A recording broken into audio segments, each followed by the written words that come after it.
Did you hear that? That's the sound of me hacking into your account and really finding out some of your tea, my nigga. And it was really embarrassing. Hold up. Hold up. Hold up.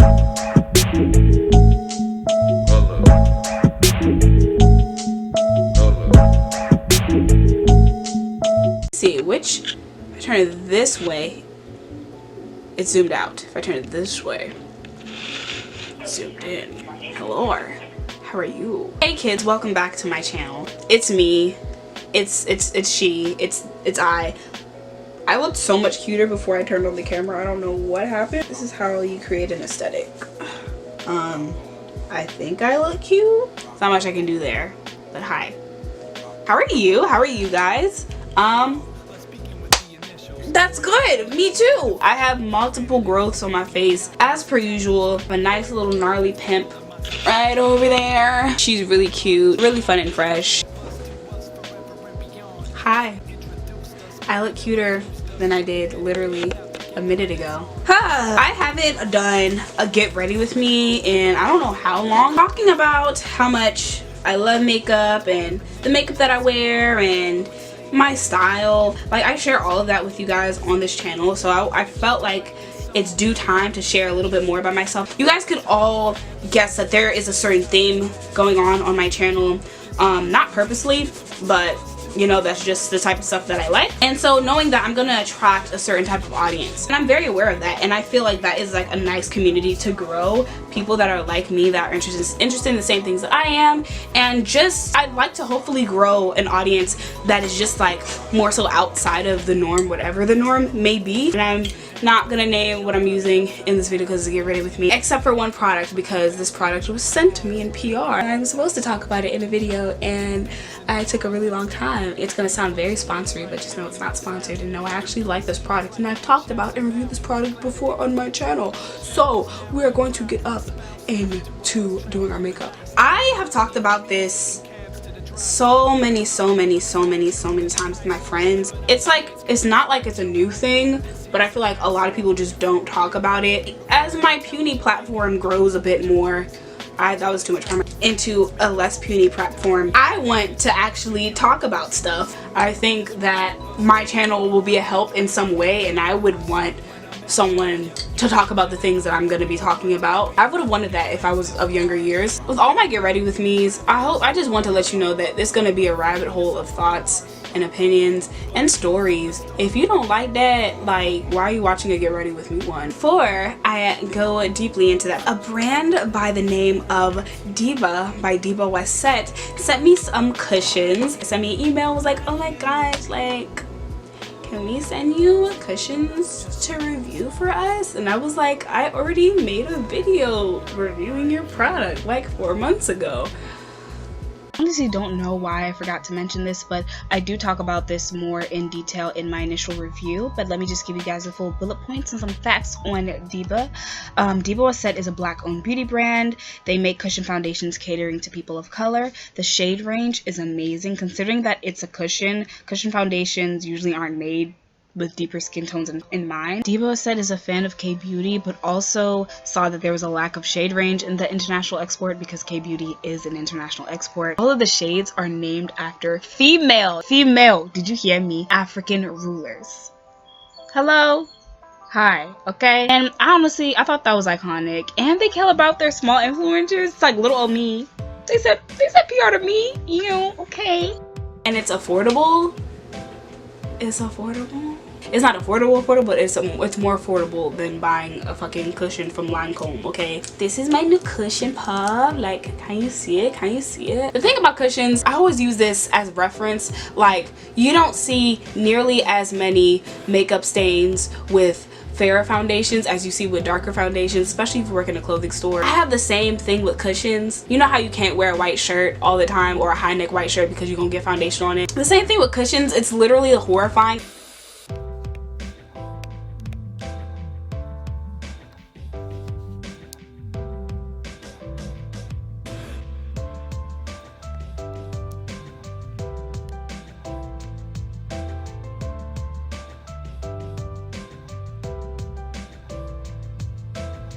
I wanted to show you this one. When you open it up, it looked a little scary. It's like it was foundation all up everywhere.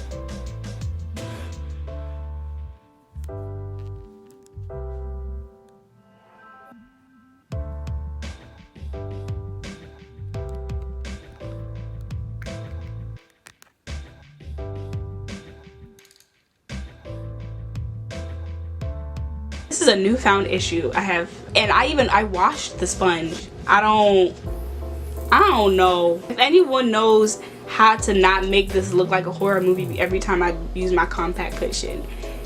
Let me know. This is gross. It looks nasty. It looks dirty. I'm not gonna lie. Anyway, I'm gonna go ahead and like use the cushion. So the color that I will be using is the shade Yaa Asantewa. That is 540R, and the other color that I got sent was Linga, which was shade 560R. And I was gonna use this for my summer shade. Here we are now, but I'm gonna go in and start patting. So it's not a surprise. It's not something new. It's not something like you never heard before. Like, I enjoy K-beauty. I like Korean makeup. I listen to K-pop. That's the thing. That's the thing here on my channel.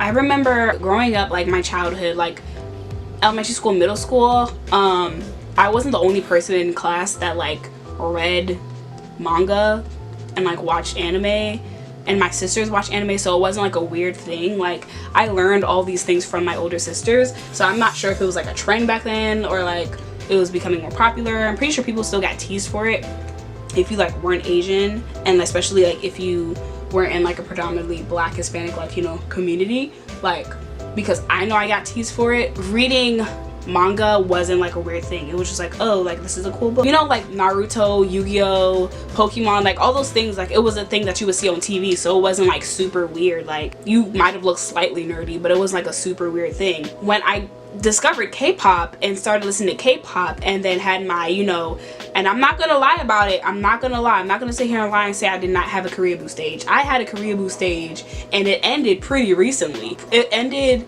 I would want to say 2017. It's a real thing. It's a real thing that we be struggling out here in these streets. The cringy stage, I feel like everybody has a cringy stage when they're young. Like, if you're getting into something that's like new, that you don't know a lot about, you're gonna be cringy about it. Especially if you're not exposed to that type of thing, let alone like people. It's, oh, I'm going down a rabbit hole. Am I making sense? Hold on. Let me blend this foundation real quick.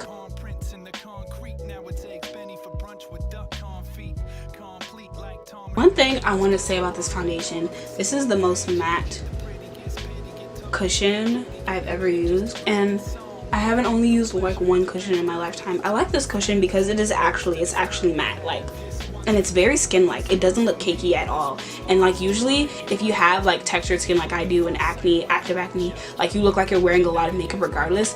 This doesn't look like I have a lot of makeup on, and so I really appreciate that. Oh my gosh. Have to say, this is a foundation, unless you like really pack it on, this is a foundation that is not going to be full coverage. Like I said, I don't know if this is the way I'm applying it, but I've never had the experience where it just came on and it was like bam bam boom full coverage. Because it is a very matte foundation, you would think it would be full coverage, but I guess because it's a cushion and like you have to have certain formulas for cushion, it just doesn't appear that way. Like, I would have to really build it up, and it is very buildable, but I would have to really build it up to get that full coverage look. But again, I'm believing because it's supposed to be a skin-like finish. This is like my perfect match. But then I have another color that is Aminatu that matches my chest. So if I ever had my chest exposed, I would use that shade, or like blend Yaa Asantewa into my face, into my neck, chest, whatever. Pressing it in. It is a very deep shade, and I can swatch. So these are the swatches, Linga and Yaa Asantewa. Okay, so this is the foundation. Let me go ahead and zoom in for you guys. This is the foundation.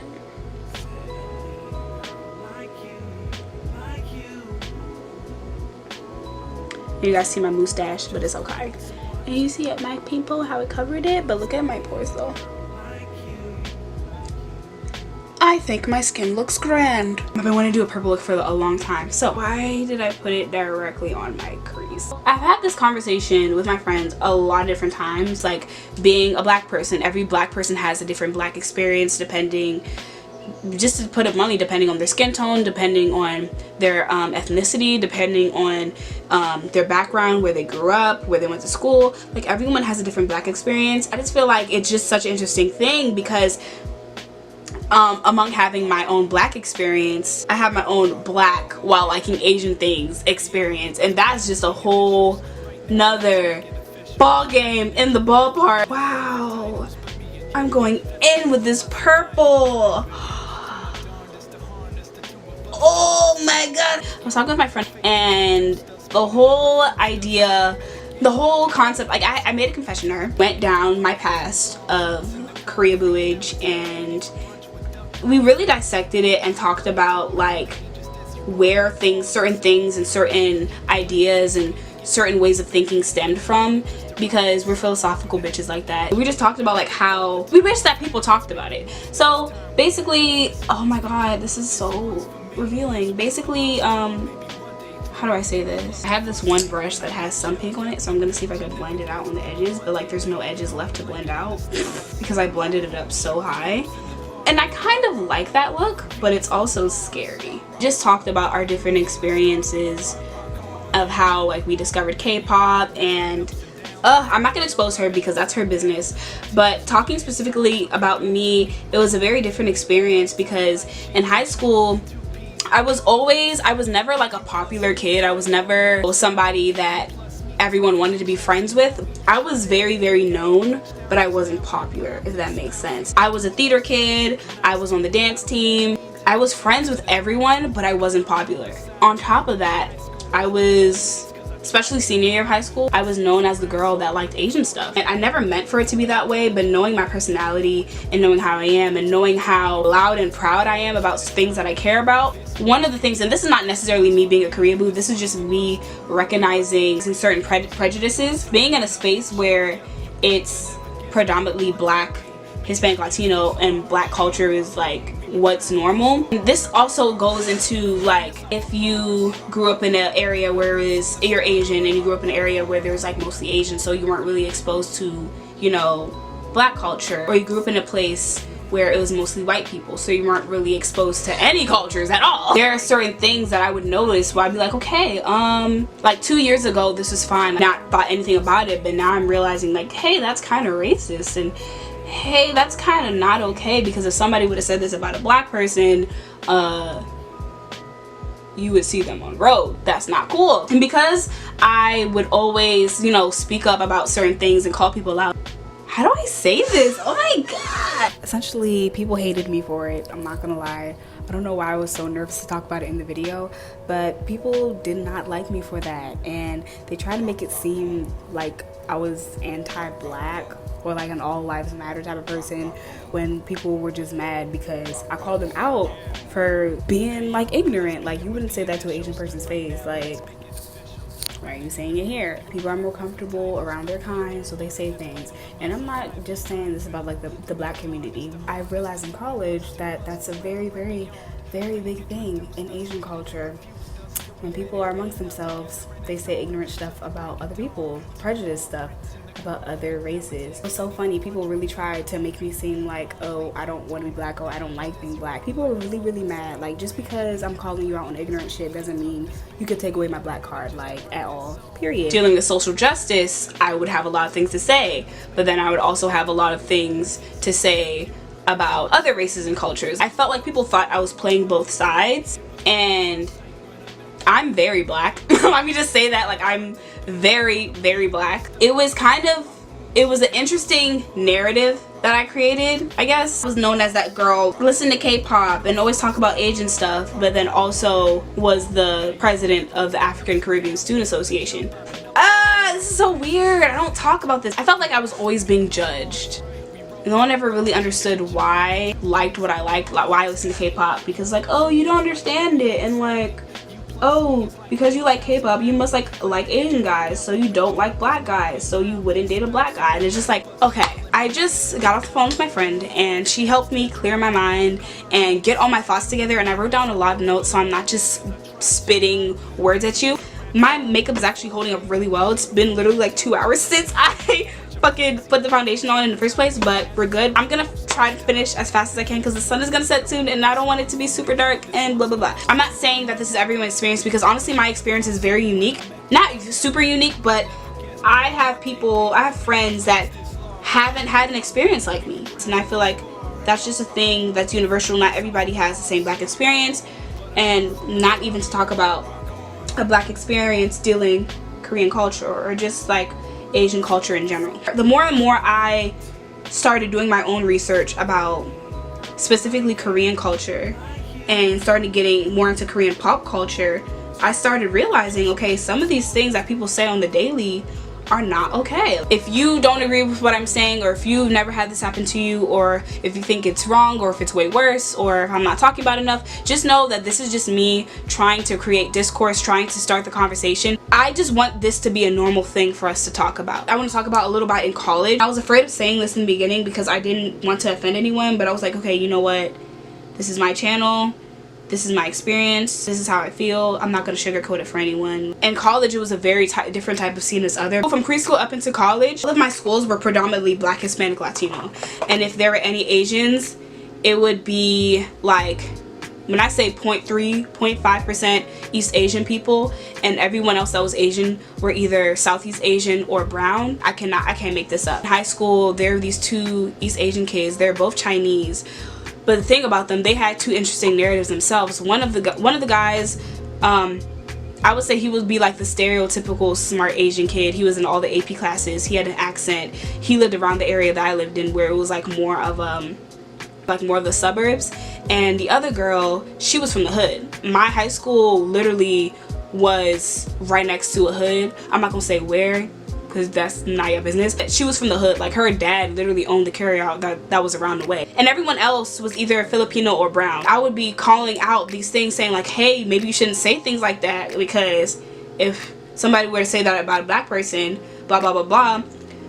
I would be saying these things, but I didn't really ever have any Asian friends. And of course I was friends with that one girl because she was like popular, but like she never really, it was only her, she never really talked about her culture.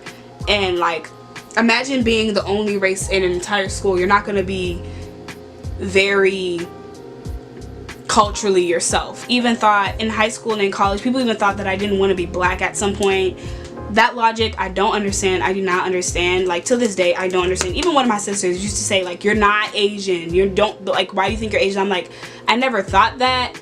Just because I want to do my makeup a certain way, just because I want to dress a certain way, just because I listen to music that's not in English, I all of a sudden don't want to be black. I don't know what being Nigerian is. Like, the fuck? When I had gotten to college, oh my gosh, I realized, and this is like the first time I had like East Asian friends that were as vocal as I was about my culture. I was very ignorant about a lot of things, hence the Koreaboo stage. This is a very, very slippery slope, because the Koreaboo stage, there's so many different axes, there's so many different roads, avenues you can go down, because you can go to, I've never seen an Asian person in my life. I've only seen my opars on my dramas. I don't really know much about Asian stuff, so I'm gonna be asking you questions that end up making you feel uncomfortable, but it's not my intention to make you feel uncomfortable. I'm going to and try to impress you by showing you how much I know about Asian stuff. I might make you feel uncomfortable too. And I kind of fell in with the, I would try to impress people by showing them how much I knew about Korean culture. It was just like being post Koreaboo. I can understand now why so many of those things could seem sus. Obviously, it was never my intention to make anyone feel uncomfortable, but I can understand, like, if somebody did that. I mean, I want to say if somebody did that about Nigerian culture, it would be weird. But if someone wasn't black and they did that about Nigerian culture, because I have so many friends that aren't Nigerian but are African American, or if they're Caribbean, West Indian, even if somebody that is like Hispanic, Latino, or Afro Latinx, like if they had shown an interest in Nigerian culture, or so like, oh my gosh, I love jollof rice, I love suya, oh my gosh, I love me some Wizkid, you know, Davido, Rema, like I love all these people, blah blah blah blah. I be at the African clubs, blah blah blah. Like I would be like, oh my gosh, like they're down, like okay, cool. But if an Asian person came up to me, it was just like, oh my gosh, like blah blah, I don't know, because of, and I'm gonna use this word, because of a lot of niggaboos I be seeing, I would be a little, I would have some questions. I would have questions and some thoughts, you know. I would have to know. I would have to know a little bit more before I accept you. My Koreaboo stage and then post Koreaboo stage, that's gonna be a whole separate video. Thumbs up to this video if you guys want me to talk about that. I wanted to talk about specifically my experience being a black K-pop stan. A lot of people just don't get it. It seems almost that you're living in two different worlds. Like, is this the same fave that I'm seeing, that you're seeing, that you're trying to defend? You know, is this the same person that you over here saying, oh, they don't know when South Korea has the fastest internet in the entire world? Are you trying to defend this for calling somebody kamdongi, trying to say, oh, it mean cute, when other Korean people are saying that ain't it, sis? Are you really?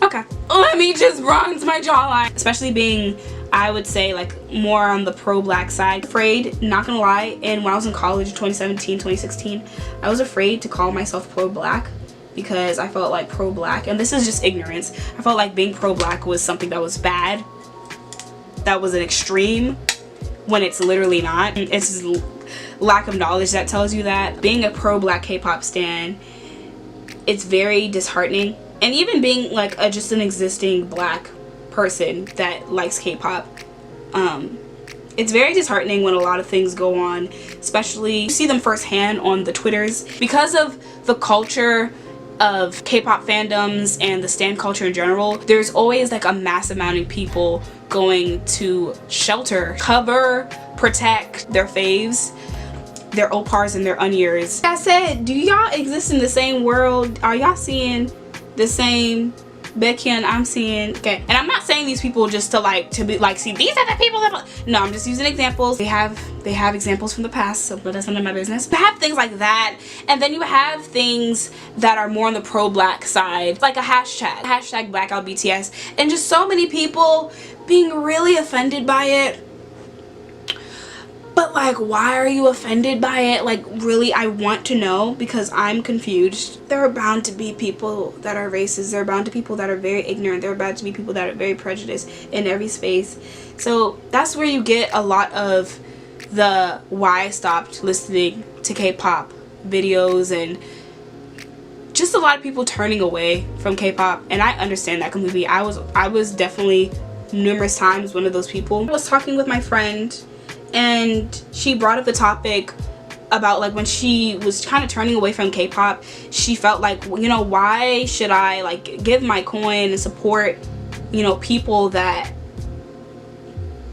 don't really support me and appropriate my culture and, you know, profit off of my culture. But like, ain't nobody want to be black when it's time to be black, and especially if you're not black in the first place. Like, why should I support this? And this is something that often came up, especially with my friends that knew me in real life, would just like question me. Like, when I say real life friends, my friends that didn't listen to K-pop in real life, they would just question me and be like, girl, like, what is that? They're being really ugly over there. Why are you still, you know, that's another video or for another day. I can get so much deep into why I still enjoy K-pop and, you know, why I like K-beauty and why this and why that. But honestly, if you watch enough of my videos, you would understand. It's not saying like it's an end all be all, but it does hurt and it does suck. It sucks a lot, and it kind of makes you just want to fall back and not be a part of anything dealing with anything. But I don't know. So I don't know which demon told me to put on so much blush, but they're no longer here. I tried my best to get it off. It's not coming off, but that's fine. It's okay. It's okay. But to put this video in conclusion and kind of segue into another stream of videos that I'm probably gonna end up making, because don't know what that means. You don't know what that means. Write your conspiracy theories down below. I'm kind of feeling this look, but then not feeling it at the same time. Like, I like it. I had a vision. The vision is no longer there, but it's still, it's somewhat there. Thank you guys so much for watching. Thank you for watching this long video. Thank you for supporting me. Thank you for watching my YouTube videos. Be sure to give this video a thumbs up. If you're still here, might as well give this video a thumbs up, girl. Definitely subscribe to my channel, but most importantly, check out the link below for the Diba cushion, because you guys, like, I can't make this up. This cushion is actually bomb. I'm surprised that I'm still matte. I'm not oily. Like, I would be ridiculously oily if it was any other foundation. And even though my skin is not doing the best, I'm not gonna lie, my skin is not doing the best. I was kind of waiting for my skin to get better, and then it got worse. So I was just like, you know what, I'm gonna just put up the video, gonna get it over with. My skin still looks pretty good. Thank you guys so much for watching, and follow me on Instagram, and I'll definitely see you guys in my next one. Peace.